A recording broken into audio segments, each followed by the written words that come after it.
अब आप बताइए, आपका डिसीजन है, आपको यहाँ पे काम करना है या फिर नौकरी छोड़ के जाना है? अरे नहीं नहीं साहब, नहीं, मुझसे बहुत बड़ी गलती होगी साहब, मुझे माफ कर दो। मैं तो सोच रहा था कि मेरी सैलरी यहाँ पे सिर्फ 12,000 ही है, और मुझे नहीं मालूम था कि आपने मेरे भले के लिए मेरे को पैसे 12,000 दिए, और ये सारे पैसे मेरे हैं। साहब साहब ये आप पैसे रखिए, आप रखिए ये साहब पैसे। मैं सच कह रहा हूँ साहब, मैं यहाँ से अब काम छोड़कर नहीं जाऊंगा, मैं यही काम करूंगा साहब आपके पास। क्यों अंकल?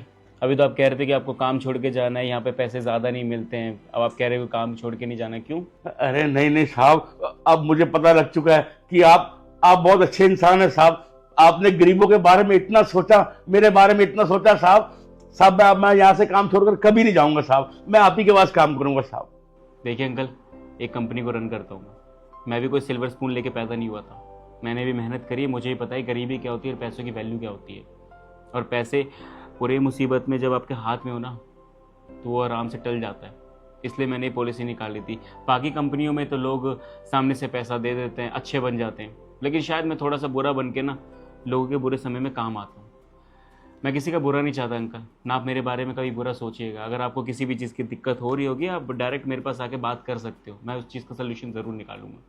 साहब ये मैं आपका एहसान कभी जिंदगी भर नहीं भूल सकता साहब।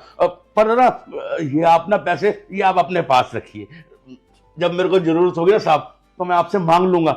मैं अपने परिवार में जाके बताऊंगा ना कि मेरे साहब ने मेरे लिए इतना कुछ सोच रखा है, तो साहब वो बहुत खुश होंगे साहब। अभी मैं ये 12,000 से अपना गुजारा कर लूंगा साहब, क्योंकि अब मुझे पता है कि मेरे पैसे आपके पास जमा है।